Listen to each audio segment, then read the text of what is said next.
पाकिस्तान के सामने हमारी नाक कट गई, उन्होंने रगड़ दी।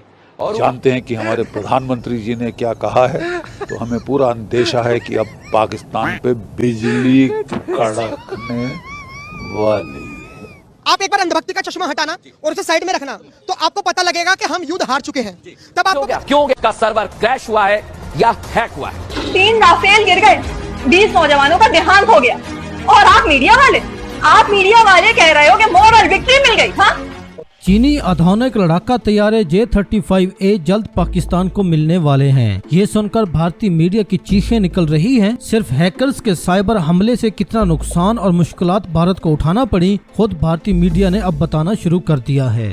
ये टेढ़ी टोपी वाला जनरल बख्शी कहता है कि पाकिस्तान पर बिजली गिरने वाली है। अब आहिस्ता आहिस्ता सब इंडियन लोग मानेंगे कि पाकिस्तान ने इंडिया के जहाज गिराए हैं। आप भी इस वीडियो में हिंदुस्तानियों की ज़बानी सुनेंगे कि पाकिस्तान ने इनके कितने और कैसे जहाज गिराए। क्या अब हम राफेल की बत्ती बनाकर खेलेंगे मोदी जी? इंडियन हिंदुस्तान की इबरतनाक शिकस्त के बाद मोदी पर फट पड़े कि शर्मिंदगी से जीना मुश्किल हो चुका है और गोदी मीडिया अब तक जलील होने के सारे अगले पिछले रिकॉर्ड तोड़ चुका है। मीडिया चैनल सिर्फ बकवास भेजते हैं। BBC, TRT जैसे इंटरनेशनल मीडिया ने भी दिखा दिया कैसे फेक फुटेज चलाई थी। 3 राफेल गिर गए, 20 नौजवानों का देहांत हो गया, और आप मीडिया वाले कह रहे हो कि मोरल विक्ट्री मिल गई। हाँ, आप एक बार अंधभक्ति का चश्मा हटाना और उसे साइड में रखना, तो आपको पता लगेगा कि हम युद्ध हार चुके हैं। तब आपको पता लगेगा हम युद्ध हार चुके हैं। हम जीते कब थे? जब पहलगाम में हमला हुआ और हमने आतंकवादियों के 9 ठिकानों पर मिसाइल गिरी, हमने जो चीजें मारी या जितनी भी ड्रोन्स वगैरह गिरे, तब हम जीते थे। लेकिन जब पाकिस्तान ने दोबारा हमला करा, तब हमारा टारगेट था POK। हमने POK नहीं लिया, हम हमला हार चुके। अब इस बात पे तालियां मत बजाना कि मोदी जी क्या कर दिया आपने, कैसे पाकिस्तान में घुसे। हमारी इनके जो ड्रोन मिसाइल से जितने भी हथियार थे दिल्ली तक आए हैं। खाली बॉर्डर में जम्मू, पंजाब, राजस्थान यहाँ तक नहीं रहा, गुजरात यहाँ तक नहीं रहा, दिल्ली तक उन्होंने टारगेट करा था। पलवल तक वहां पे मिसाइलें गिरी हैं, पलवल तक मिसाइलें गिरी हैं। और मैं एक बात और आपको बताना चाहता हूं, पाकिस्तान ने कितना लंबा गेम खेला है। इजराइल और हमास का जब युद्ध हो रहा था, तो हमास ने बहुत चीप लेवल की मिसाइलें गिरी थी और चीप लेवल के ड्रोन गिरे थे। यही पाकिस्तान ने अपना लिया रणनीति। पाकिस्तान को नक्शे से मिटा दो मोदी जी, किस बात की इंतजार है हमारे पास? आपने 26 राफेल जापान से आपने मंगवाए हैं, 2030 तक आ जाएंगे। ये राफेल क्या बत्ती बना के घुसेड़ेंगे हम? ये राफेल का करेंगे क्या? क्या युद्ध आपने हथियार खाली ऐसे रख रखे हैं नॉर्मल? क्यों रख रखे हथियार? मुझे हमारे जो आर्मी मैन है ना, वो जान देने के लिए नहीं बने, वो जान लेने के लिए बने हैं। वो बॉर्डर पे खड़े हुए हैं, वो जान लेने के लिए बने हुए हैं। आप POK हम क्या यार, क्या सपना देख रखा था? उनसे पूछो, उनकी आंखों के आंसू पूछो जिनके ऊपर ड्रोन गिर रहे हैं। उस मां से पूछो जिसके बच्चे घायल हैं। भारत ने आखिर हासिल क्या किया? हमारे 28 बेगुनाह नागरिक पहलगाम में मारे गए। उसके बाद ऑपरेशन सिंदूर में इतने सारे जवान शहीद हो गए, 5-5 राफेल को नुकसान हुआ, सेना को इतना ज्यादा आर्थिक तौर पर नुकसान हुआ, सीजफायर के चलते दुनिया में हमारी बेइज्जती हो रही है। पाकिस्तान जश्न मना रहा है, देखो दुनिया पाकिस्तान के साथ खड़ी है।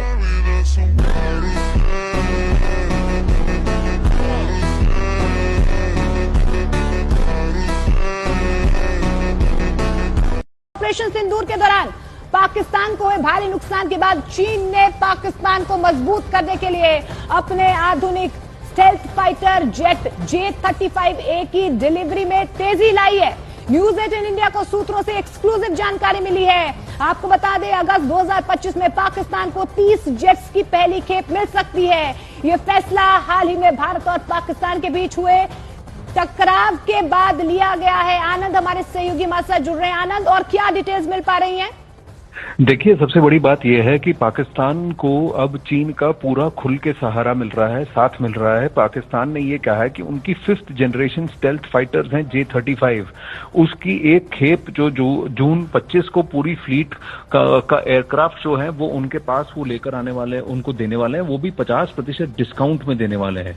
अब खबर ये है कि 30 ऐसी फ्लाइट्स हैं, 30 ऐसी एयरक्राफ्ट उनको पाकिस्तान को J-35A जेट्स अगस्त 2025 तक मिल जाएंगी और ये पहली डिलीवरी होगी। इसके बाद और भी ट्रांचेस आएंगे। लेकिन ये सबसे बड़ी बात ये है कि ये 5th जनरेशन स्टेल्थ फाइटर्स हैं जो कि अमेरिका की F-35 की बराबरी क्लेम करते हैं। ये ऐसे स्टेल्थ फाइटर्स हैं जो पाकिस्तान की सरहद के अंदर डीप रहकर वहां से भारत को ये अटैक कर सकते हैं। ये रेडार्स और एडवांस जो वार्निंग सिस्टम्स होती हैं वो भी उसको भी ये बीट कर सकती हैं। इनकी स्पीड कम से कम Mach 3 तक चली जाती है, इसीलिए वो जो नॉर्मल रेडार्स होती हैं उनको वो ट्रैप नहीं कर पाती। सकती हैं और ये लो एल्टीट्यूड पे भी हाई स्पीड्स ये ट्रैवल कर सकती है। स्टेल्थ फाइटर्स इसीलिए इनको कहा जाता है कि इनको रेडार पे कैच नहीं किया जा सकता, तो ये भारत के सरहद के अंदर आकर भी ये अटैक कर सकते हैं। इनके ऊपर आप न्यूक्लियर पेलोड यानी कि न्यूक्लियर असला भी आप लोड कर सकते हैं और ये काफी देर तक हवा में रह सकते हैं। ये स्टेल्थ फाइटर्स, इनकी मिड एयर रिफ्यूलिंग ये सब कुछ हो सकती है। ये advance level 5th generation fighters हैं,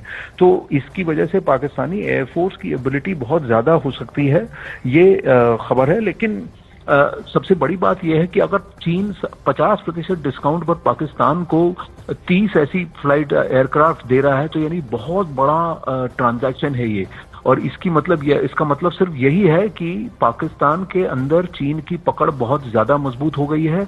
80% आजकल पाकिस्तान का जो वेपन सिस्टम्स हैं और जो उनकी पूरी आर्सनल है, जो पूरा उनका जखीरा है वेपन्स का, वो सब अब चीन की तरफ से लिया जा रहा है। अमेरिका का बिल्कुल इस पर होल्ड बहुत कम होता जा रहा है।